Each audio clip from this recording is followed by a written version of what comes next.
Hello everyone, happy Wednesday. This video is actually starting after a small galoof, which I'm gonna call one of those moments where something just goes wrong, right? Basically, I had started a video already, and so we're getting started with the packing for this week. So items that sold in the last like 2-3 days. Basically, I try not to take longer than that because I know that, you know, once people order something, they want to make sure that they get their stuff in a timely manner. And so we've paired up invoices, and I've pulled all of the inventory to be ready to, you know, pick, pack, and go.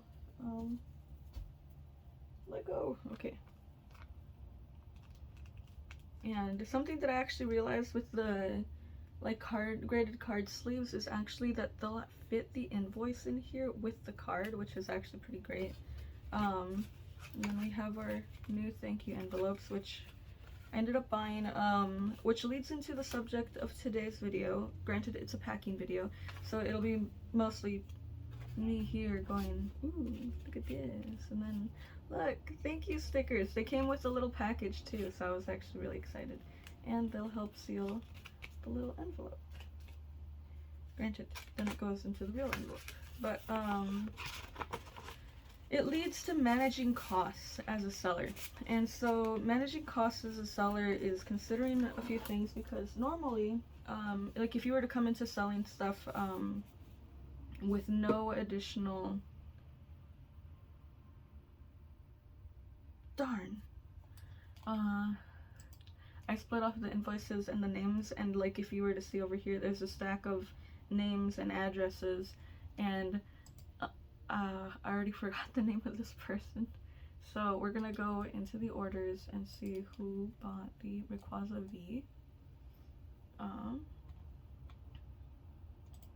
think your name was Andrew, and it was. So we'll get that on there.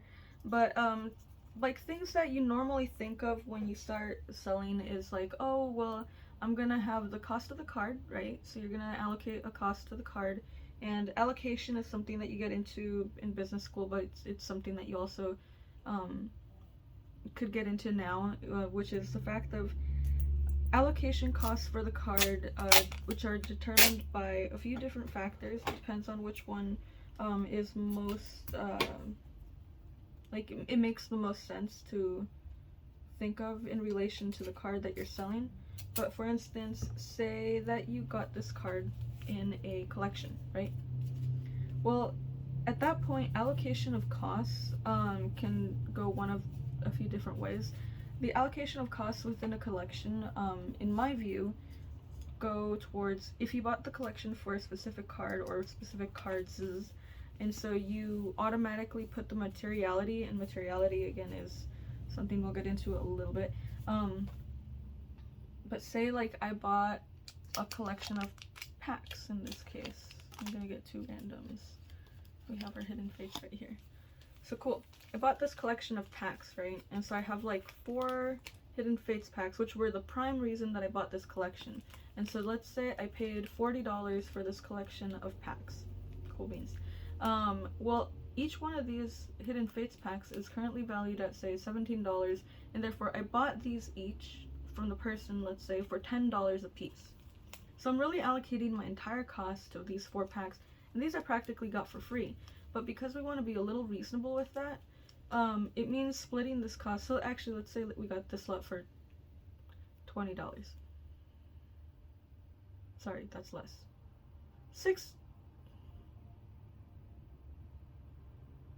$50. Cool. We're gonna allocate $10 each to each one of these packs, and so $10 of cost to each one of these packs within our collection, within our inventory system, however that may be. So $40 is gone, right? Which means there's $10 left to allocate. And normally you might even want to allocate a little bit more to those, but just to keep it clean and simple, we allocated $5 of cost to each of these packs because that's what reasonably we thought these were worth when we bought the collection. So if you're gonna sell these, you're not gonna sell them for $5 again, because one, you've already like incurred the cost of like your time and effort into putting these into your inventory system, into, I don't know, doing your research, blah blah blah. But not only will it cost $5 to go out the door, so you're gonna get like your net zero effect. But possibly you're incurring charges from the, the card scanner. If you're doing PayPal, you're covering goods and services. If you're shipping this out, you're also incurring the cost of shipping. And so there's something additional to when you're pricing inventory. Where did these go? Oh, there we go. We're going to the little sleeves. Boop. Okay. Back to the shipping though. It's something to consider because then you want to make sure that you're not only breaking even, but you're actually making a profit. And making a profit is something that usually needs to be estimated, only because pennies do stack up, and that's where you have to pay attention to, the cost of everything that you're doing as a whole. So going through this entire process, right, because this could be a long conversation, but going through that entire process into the pieces that I'm putting in right now is, one, there's my time, which usually, like, at this stage of things, my time is free, and the best part of that is actually, so now it's gonna look like this. There's stuff here, but right now, when I look into, selling these cards, most of them I got from collections. In this case, like this particular one, this came during the 25th anniversary, but it's not the next thing online. Neo Destiny Porygon 2.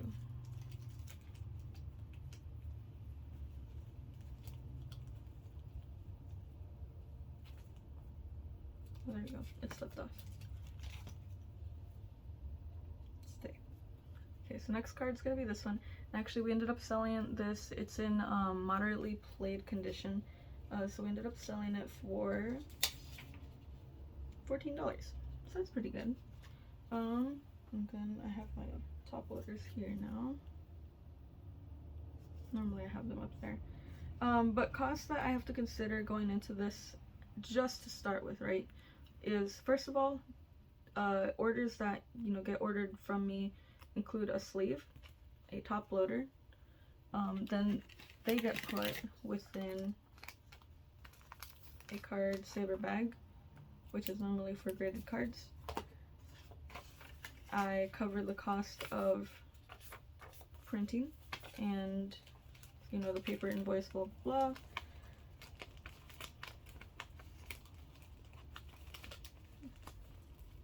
If we can get it into the bag.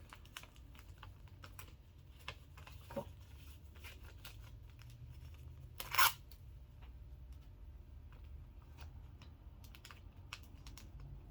And then I closed it up. And then we also bought these wonderful envelopes and thank you cards. And these are actually made out of cardboard already, just to like add a little bit more safety to it, just to keep things square. And this is also a heavier duty envelope,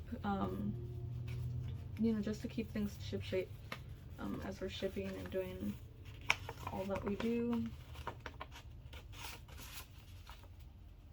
Which is actually going to be interesting moving forward because I ran out of our original envelopes, which so like I have a giant stack of orders here that need to get to the post office today. But like after these, our original was actually this tinier, like just paper envelope,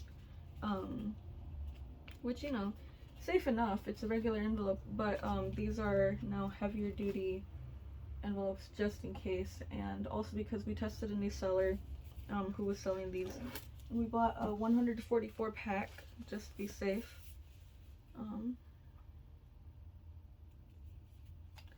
Good thing we have the computer going too. Okay, and then we have Earl. Okay. But yes, so we bought the envelopes as well. And so just to do some quick math, I'll open a calculator here as well. Just to figure that out. Because I have it on a table in my computer somewhere. But packing day. A lot of these like subjects I end up thinking just randomly. So let's say, because I haven't done the math on the printing, because to me the printing seems immaterial only because paper as a whole is really cheap. Ink costs money, but I'm not that much of a like I'm not super, I don't know how much ink my printer spits out for every single invoice I print out. And so because of that, the cost of ink and paper needs to be considered immaterial for the purposes of my business. And therefore, if I were to give it a cost, it would be something that would need to be reasonable. And so for me, that's just leaving it as a big fat 0 on the balance sheet. Like I have a balance sheet yet. But I should. I'm actually going to put that together for my business plan as I move forward. But, so we're going to go in here. And so like I said, we have the sleeves, which, you know, a pack of penny sleeves is now, I think, like one. Let's do that. Ultra Pro. Okay.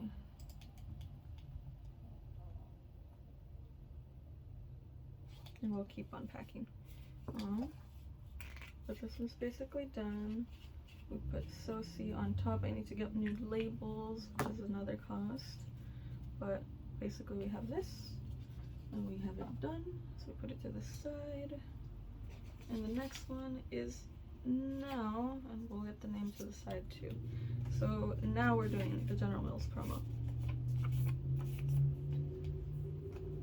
And we're gonna go here and we'll write penny. Okay, so penny sleeves are no longer a penny. They're actually $1.99 for 100. And so there is a 2-cent cost, right? And at first you'll be like, that's 2 cents. Why is my calculator? Oh, Numluck's not on. 0.02, right? So there's 0.02 so far, and because this is a pack, we're gonna go into our card savers for that added security, and because we don't want to exclude anything from it. So this we got from the 25th anniversary year, and they actually came in cereal boxes, and I'm trying to get the pack all the way to the bottom. There we go. All the way to the bottom so that we could slide it in here and provide it the safety it requires. So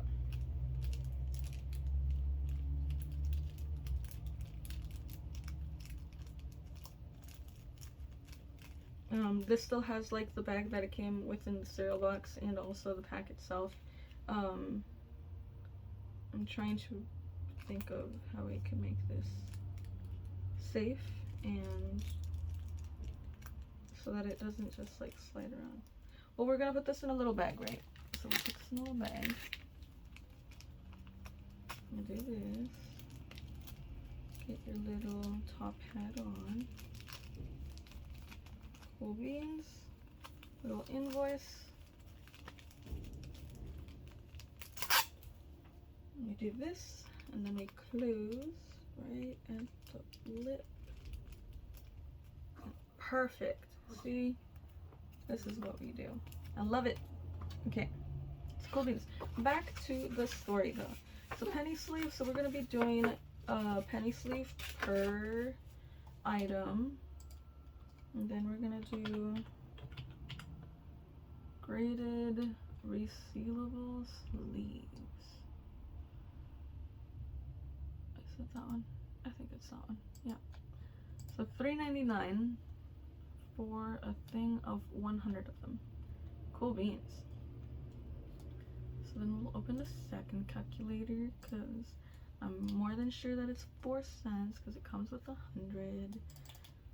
But because I overthink sometimes, yeah, we're gonna go 4 cents plus 0.04, right? So we're at 6 cents. 6 cents is nothing. 6 cents is just like, what is that? Pocket change? Maybe less than that. It's the kind of change that you find on the ground sometimes. So given that we're only there so far, it doesn't seem like a big deal. It doesn't seem like anything that anyone would have to worry about, really, because 6 cents isn't really anything to worry about. So, once we do that, we consider the cost of a top loader and or card saver. Depends on which one you use, and usually, like,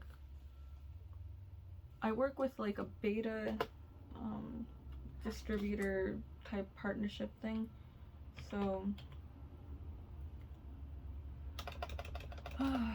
35 semi-rigid. That's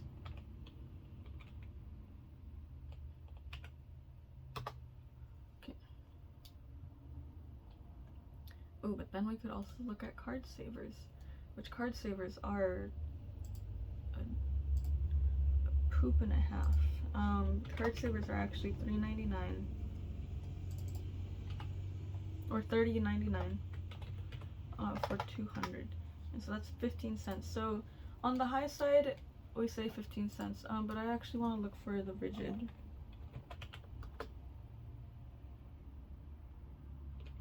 Top. There we go. So $3.99 for 25. Oh, that is a funny story, because in reality, okay, so here's something I didn't know, which I just found out. The cost of a top loader is 15.96 cents, so practically 16 cents per top loader. And that's in, you know, the 25 standard size, the ones that you get at the store. And that's just under the assumption that you get them for $4 a piece, for the 25 pack. So with that in mind, the card savers themselves on Ultra Pro, so all this information is coming from Ultra Pro, by the way, so if you want to confirm, you can confirm that way, and then be like, oh, but see, this actually does this, and blah.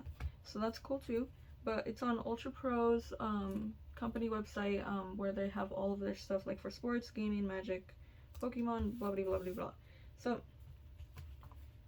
with all of that, so the consideration there is that the card savers themselves are 0.15495, which ends up being 15 cents, with a rounded bit of like almost 0.5, which means rounded, you'd probably still be at 15 cents, which makes a top loader on average more expensive than a card saver, which is surprising, because card savers were actually something that people complained about a while back when, you know, everybody was grading during the COVID boom, and it was like one of the most expensive items that you can get to, or that you could get, so you could continue sending, you know, PSA cards out, and or CGC or Beckett or what any of the other 100 gosh darn grading companies that just appeared in the middle of COVID.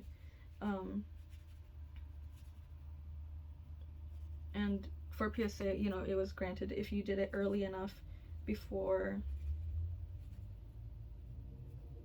the backlog shut down, where, you know, PSA just said, stop, you're sending too many cards and I can't keep up. So back when, so we have 15 cents to add to this. Cool beans. So 0.15, and that's being conservative and assuming we're only using a top loader. Although now I know the cost for the pack one, which, you know, the card saver. And I need to mark Earl's as well as Jose's pack as shipped, because we're gonna get them out today and we're gonna make sure they get their stuff. Better not. Okay, anyway, so we move on to the next person, which is, ooh, this is something funny about TCG Player too. Sometimes when people order, you know, you'll see one name, but then it turns out to be a different name when you open up their information. Anyway, so we have Charles, and Charles, you got the Umbreon. So these Umbreons I actually ended up getting from the Evolving Skies triple pack, and I want to say I'd like to believe that I was poorly influenced by a wonderful friend that I have,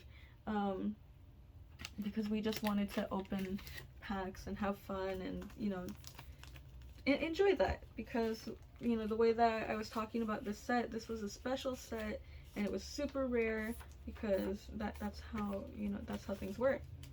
And additionally, I found these triple packs at Burlington, which had just opened in the Medford Grants Pass area. God, I love this. Like, perfect seal, perfect little thing. Anyway, perfect.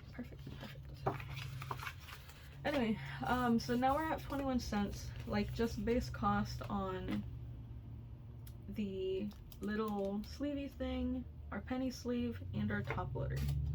So then enters the envelope. And with the envelope, there's a cost that it comes with it, and for this one in particular, this was the cheapest option I found, while being also like the safest option I found, because there were individual envelopes like the regular ones that you find at the stores, which like I have a few over here, and they're usually used for like lesser orders that or I guess this is a good envelope. Well, you guys know, you know, classic envelopes. I still have a whole bunch because I stopped using them, preferring the better envelope. But the point is that then there's this envelope, which I bought a 144 pack. So, because apparently they don't sell them for more. So okay, so $19.99 divided by 144.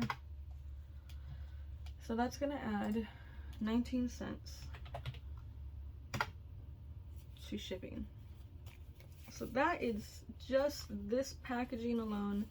Nothing special about it other than it's safe.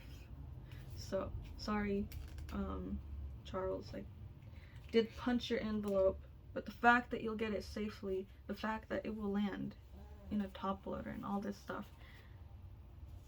will be because it was packaged with love.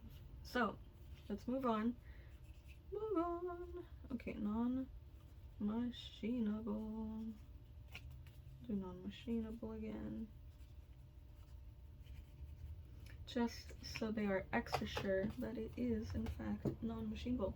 But anyway, so now we're at 0.4, like 40 cents, just based at the fact that we put in a top loader, that we put in the sleeve, that we have, you know, all the other small things that make up a little package like this. And so with that in mind, then we go into our actual shipping costs.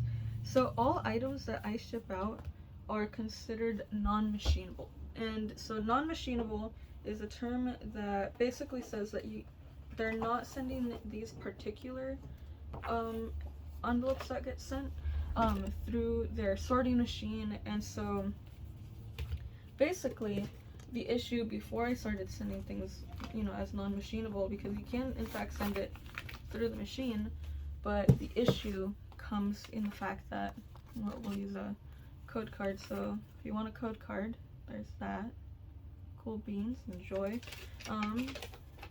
But right, and even if you had a top loader in here, the issue is that you'd go through the machine and it would, like, literally, like, it could bend your card, it could do this or that.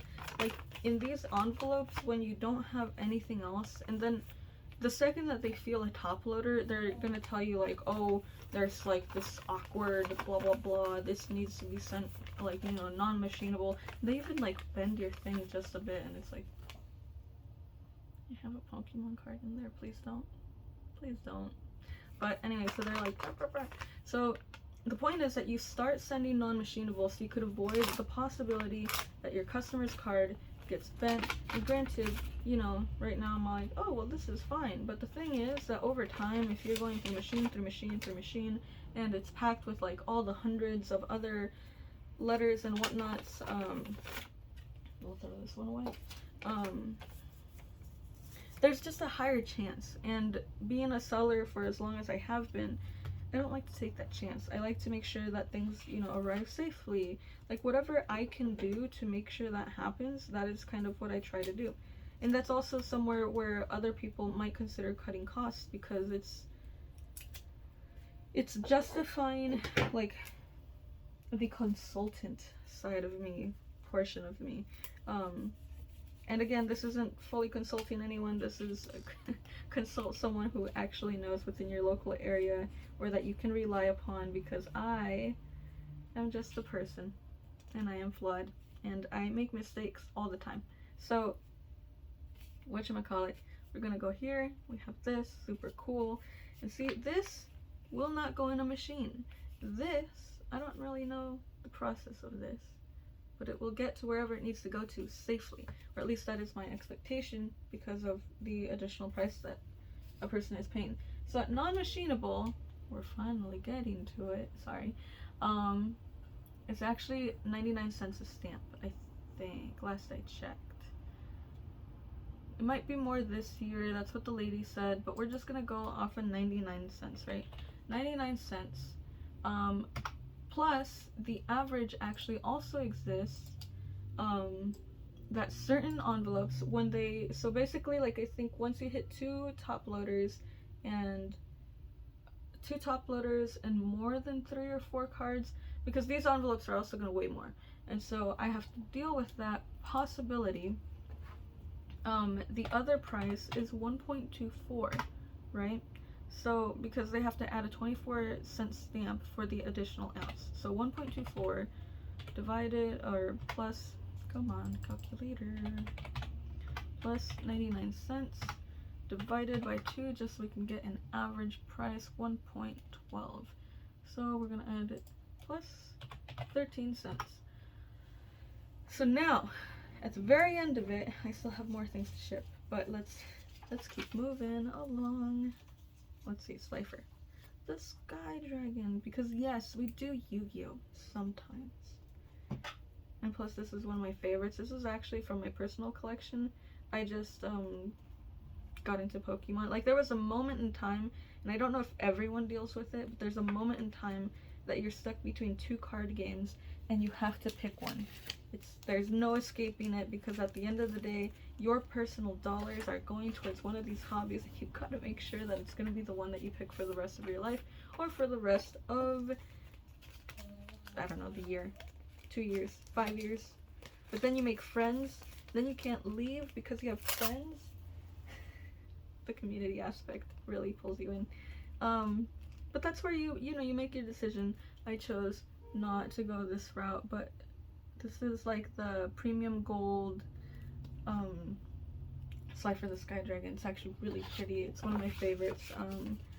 But at the same time, I have another hobby Slifer, and it needs to be paid for. It needs to, have costs covered, and more supplies need to be purchased. So you will make a beautiful 3rd of Elite trainer box in the future.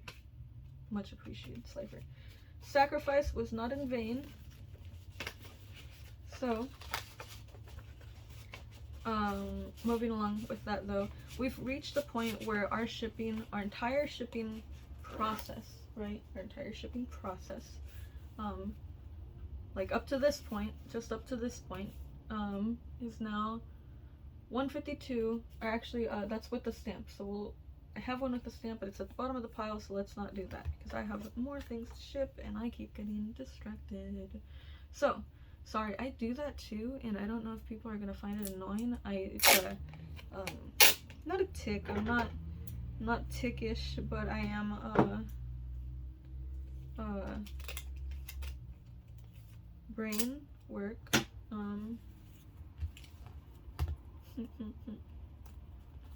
so I ADHD and a bit of autism, but it's fine because overall we manage it with humor and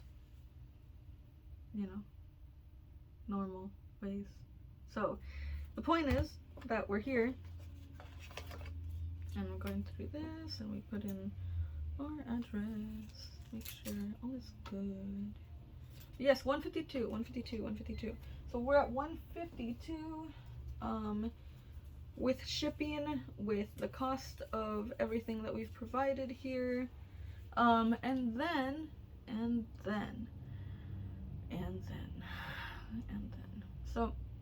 then we also have to consider the fact that so like let's look at the average payment for this one. What did we just pack? The Umbreon Cool Beans. Let's make sure to put our store thing on it. SoC. And SoC is the fun way of saying Southern Oregon Card Emporium. But SoC, we'll ship that out. Cool Beans. So let's go into payments, right? Because we want to make sure that what we're doing is worth it. So we go into fees and stuff like that. So let's say the order was for, let's see, yeah, we'll talk about Ellery's order, right? We'll talk about Ellery's order. Ellery's order, and we'll open up a little calculator. Ellery's order is something that I look at as the borderline threshold of a positive income order. So Ellery bought something that was $1.09, right?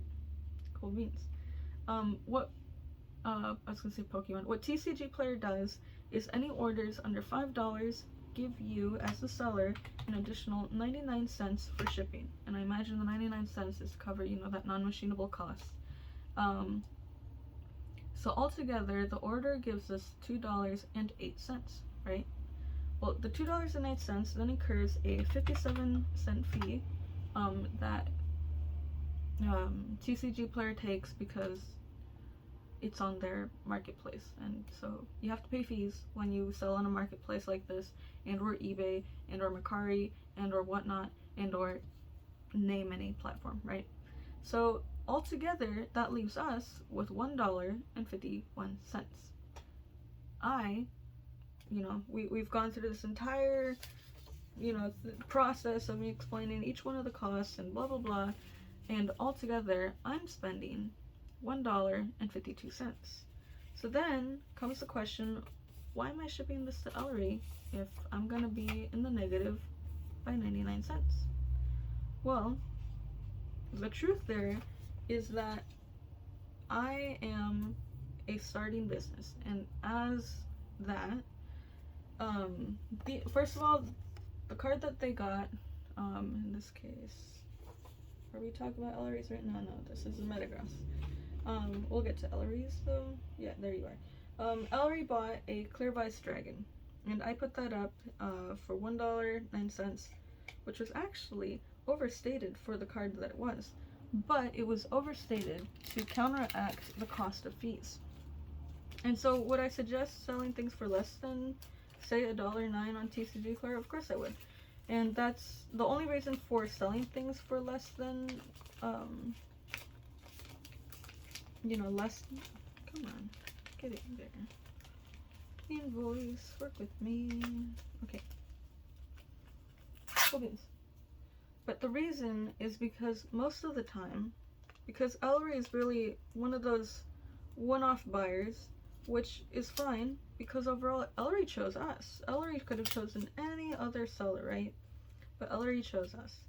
And so we have to do right by Ellery by actually sending out, you know, her order and being like, here you go, this is like the best of what we do.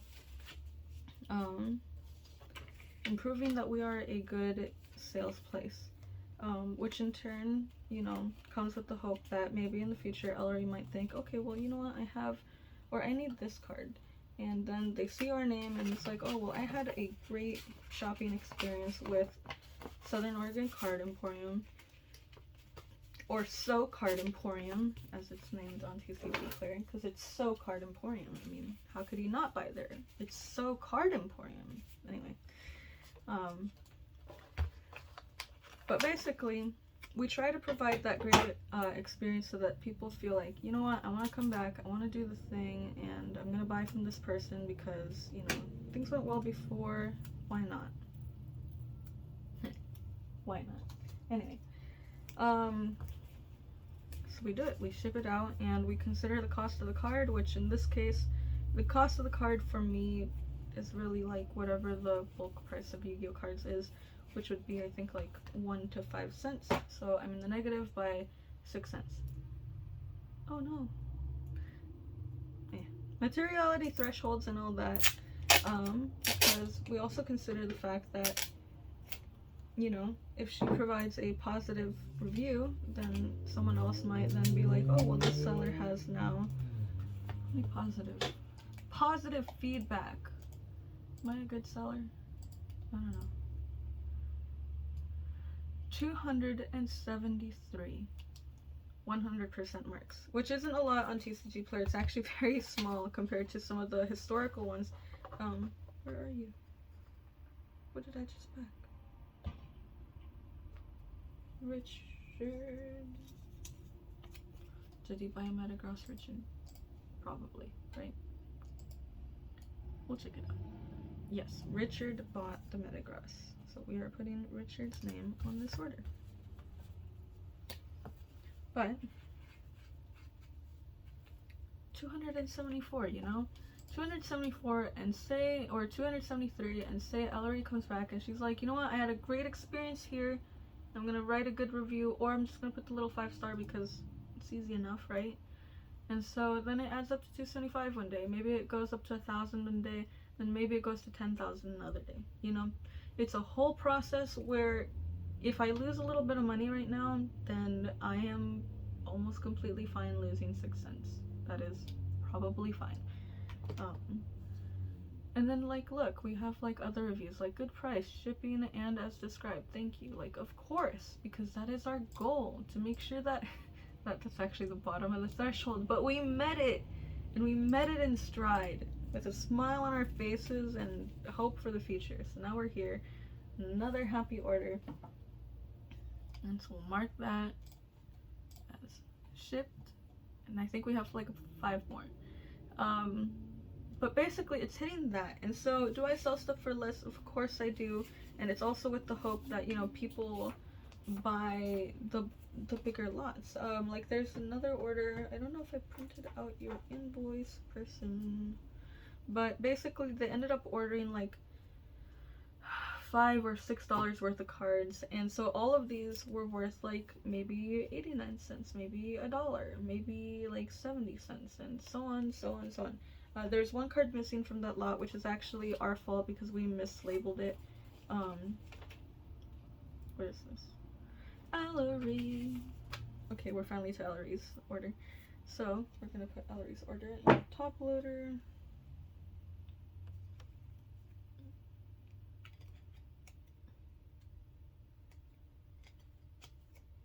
And what else are we missing? Where are more sleeves? Over here, probably over there, probably everywhere.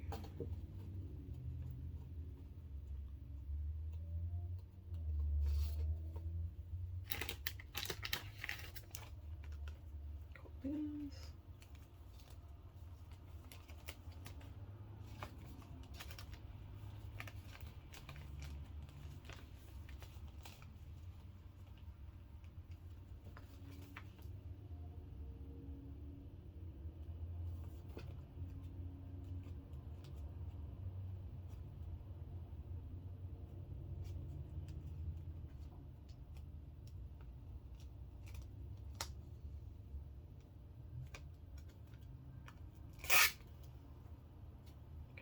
This here.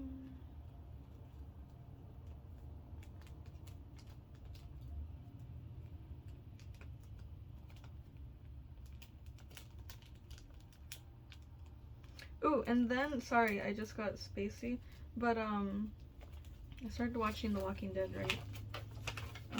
I'll come back to cards, but I started watching The Walking Dead, and I just got to the part where Negan and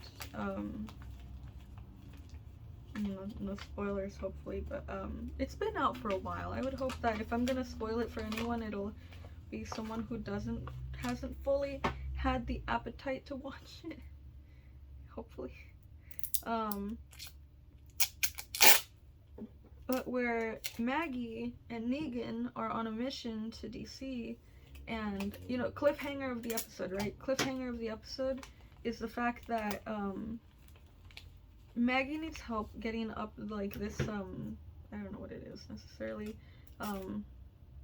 but up this ladder thing, you know, and it's not a perfect ladder, it's one of those, people who do certain jobs climb those ladders, and so they're professionals at climbing those ladders, I would think. And she's asking for his help, right, at the very end of the episode, and at the very end of the episode, like, he just walks away. He just walks away, and granted, she's wanted to kill him, so I mean, in the situation, would you not, I mean, at the same time, no, because no, but it's like, I don't know, you still don't want to kill Maggie, because I feel like if he were to have helped Maggie, right, and I feel like he will, I feel like we'll come back to the next episode and he'll have maybe had gone to get, like, a rope type thing, and or something or another to pull her up much easier, because, I don't know, Negan's like, what, 45 now? He's oldish. He's I don't know. But he's trying to help, you know? And so that's where I'm like, you're trying to do the thing, and so, I don't know. I'm hoping that it's not as bad as it looks, but it does look bad, and you know? So, where's my pen? Where's my pen? Like, really, where's my pen? Okay, there's my pen. So, see. So, pack things up and pack it up pretty. Anyway, but I'm like, geez, cliffhanger. I don't know what to do here. I have school in the morning. I gotta go to sleep. So, I gotta end up watching all of it. But, shit, without tracking.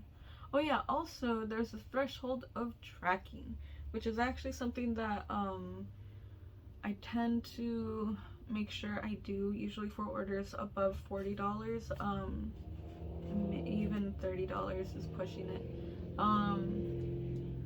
but then anything under that is usually something that, if it's an individual card, I trust my packing ability enough to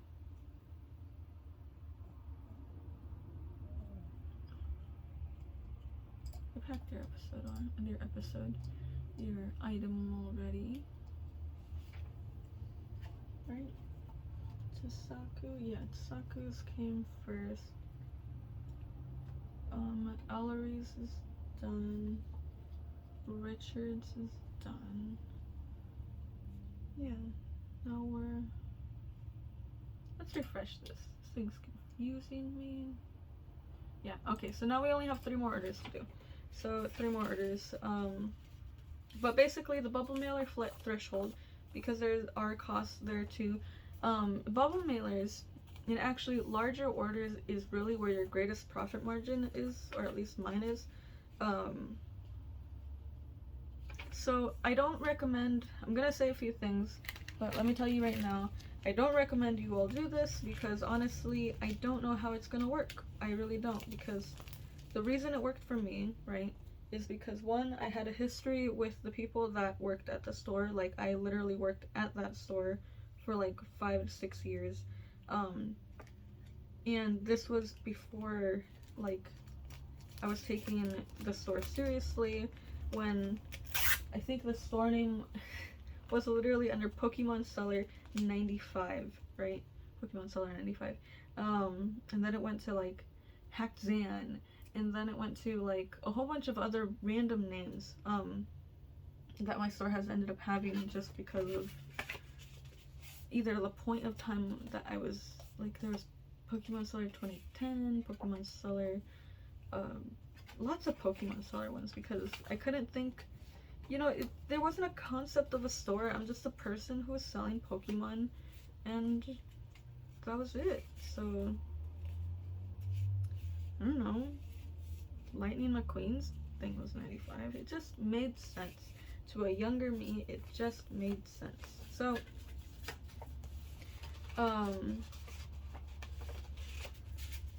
bubble mailer wise though, normally anything that goes within a bubble mailer, first of all, is normally something like we're selling a PSA card, or we're selling a, what did I send in bubble mailer? Rayquaza secret rare from Dragon Exalted. It was like the shiny version. Kind of like the way that they did the Radiant cards, but back in Dragon Exalted, so 2012-ish. And it sold for 90, and so I needed to make sure that I sent that with tracking, as well as the fact that it was sent safely. And so I end up selling that, and I end up sending it in the bubble mailer, and I wrap both sides in a styrofoam padding. And the reason why the margins are so good on that, well, at least again for me, is because a lot of my packing material I got and I still kept, and I'm running down to the tiniest amount. I'm gonna have to sort it and figure out what pieces I can use for what. But for my job in retail at Big Lots, because at Big Lots, just like I imagine many retail stores, and probably more so in other stores than ours, but when they would send stuff like candles, picture frames, and what other small things, but a lot of the kitchen / bathroom decorative type stuff, they'd normally send it in bubble mailer. First of all, you have tiny bubble bags, right? Bubble bags. And then some of them would even come with very firm and sturdy, perfect square shapes of really tough cardboard, right? But it was quality cardboard, because they had to make sure that their stuff got to the store safely. So cool beans. And then at Big Lots, we additionally had the furniture section, and so we have this. The furniture section, which the furniture section in some ottomans came with a double-sided, I'll actually go get that because it's actually really cool, a double-sided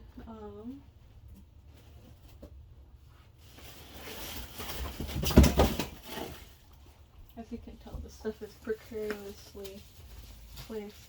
And also silica bags, which keep stuff dry. But basically ottomans would come with this, which is one side styrofoam type padding, and other side bubble mailer type padding. And so this stuff, put over there with all the styrofoam mini ball things, but all that stuff was really easy to get, and easy to collect, and easy to pick the best pieces of each one of the things. And so I got these huge pieces, large pieces that was a bunch of it, which I could then cut into, say I need it to be 5 inches wide, and I only need or maybe I want it to wrap around a box of something, or to be padded within something else. The point is I could cut and shape the way that I wanted it, and use it for whatever I needed it to be used, right?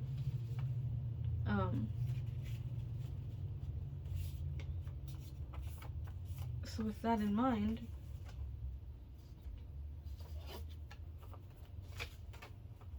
what are we doing here?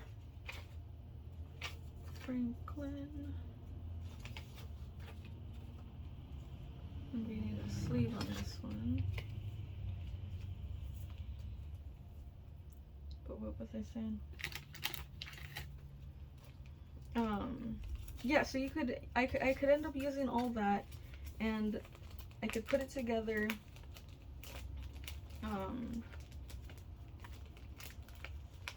my gosh, stick with me. Here you go. I could put all of that into packing anything with a bubble mailer, and so anything that goes with tracking is normally sent with I don't even account for the cost of the tape. I probably should, but at the same time, tape is something that I can't necessarily measure, because I don't use one of those the spit tape things, or anything where I could just like part it at a certain point, and it would be an inefficient use of my time to, every time that I pack an order, to look at the tape and then be like, this is 2 inches of tape, and that is all I'm using for this, because it's really, it depends. For example, not every envelope is going to be perfect, and that means like maybe I see an edge that doesn't look right to me, doesn't look safe. So what am I going to do? I'm probably going to tape it a little more on that side to keep it flat, or to keep it in whatever way I need to make sure that it is. And so I do that. But with the bubble mailer type orders, I could really just like put whatever I need to put inside, right? Which it depends. If it's packs or a card, it's usually wrapped in that styrofoam and taped, and then put inside of a bubble mailer. I dropped all the envelopes. And then if it's not that, then it's a booster box, or it's something that actually has a structural integrity that needs to be kept, you know, perfect. And in that case,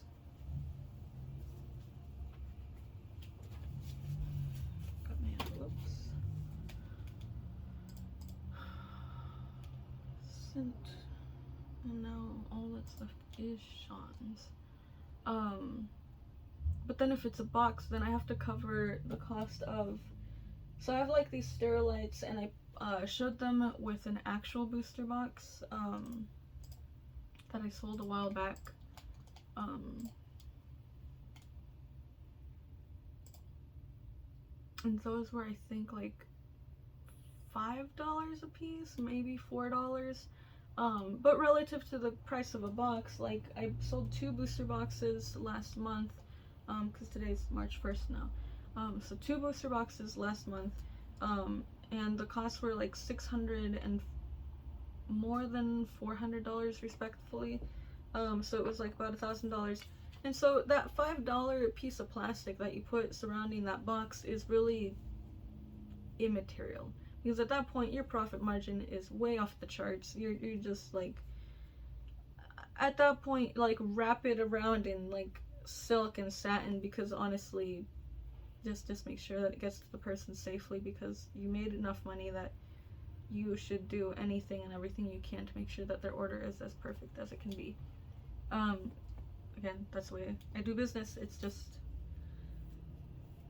you have to be able to respect people and the way that they've treated you and the way that they chose to do business with you, because just the same, they could choose to do it anywhere else, but you create those bonds, you create the that safety, that reliance that your customers can have by, you know, building up your feedback, by making sure that you're always there with the product that they need, because they'll come to you and then they'll be like, oh hey, you had these booster boxes, but did you also have like the build and battle boxes for that specific card set? And then, you know, you're left with a few answers. And look, now they changed design. But you're left with a handful of answers, which are either no, I don't, yes, I do, or no, but I can get it for you. Like, if it's something that you can still get from a distributor, and that's the kind of thing that creates loyalty as a consumer.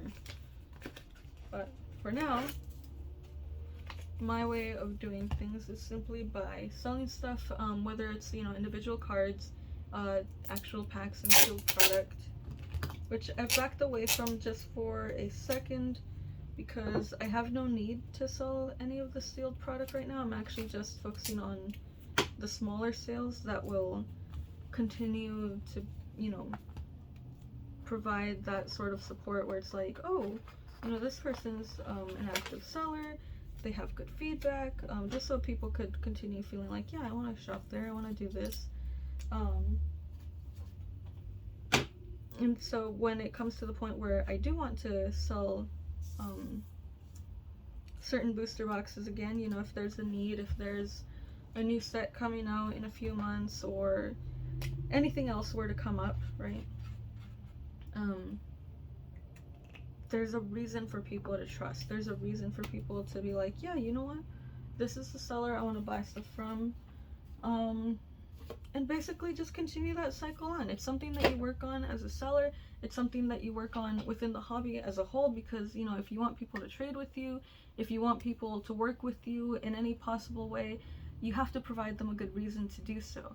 And so that's where you have to go in and be like, you know what, I'm here, I'm present, same way you go into a job, the same way you go into school, the same way that you go into anything that you really enjoy doing, right? You go in with your head forward, with a positive attitude, because, you know, people are at different points, and maybe the positive attitude's too much, but when people are at different points, you have to be able to respect that and to at least try to do what you can do and be the person that pulls them up from that, because sometimes it's tough. And for you, it might also get tough, and like for me, I have my tough days. I have the days like this week I've been working with school and I've been doing work, and I actually got a shout out at work, which actually made work a lot easier, because for a while I was feeling like, you know what, am I even doing enough? Like, how am I helping the team in a way that really counts, that really matters, you know? Like, because I came in as a sophomore to the team that I'm working on, that I'm working with, and my job circles around like SEC filing, and it's like very robust financial accounting. And so, like, for a long time I felt like, darn, like, am I even doing anything? Like, do I even belong here? Like, why did they accept me into this position, you know? And I feel like that's a feeling that many people feel. And as a seller, sometimes you feel like, well, why would people buy from me? You know, there's so many stores. Like, yes, there are so many stores, and there are so many people they could have chosen from, because honestly, there are a lot of people that want a job. There are a lot of people that want to be sellers. But the thing is, what makes you special is the work that you put into it. It's the work that you put into creating those bonds with people. It's the work that it's work, and it's work that comes from you, and that's what makes it special. That's why people end up choosing you at the very end of the day, because it's you. And so I'm not really special, I'm really just a person, but I also know that I do my best, and that means that whoever buys from me, whoever, you know, finds SoC or Southern Oregon Card Emporium or SO Card Emporium, they can trust I'm going to be giving them my best. They're going to trust that I'm going to be doing the best I can to make sure they have a good day, you know? That when they get their order, it's like in a nice little envelope that says thank you. Because I could have spent less. I could have done less. There are places where costs can be cut, but why? You know?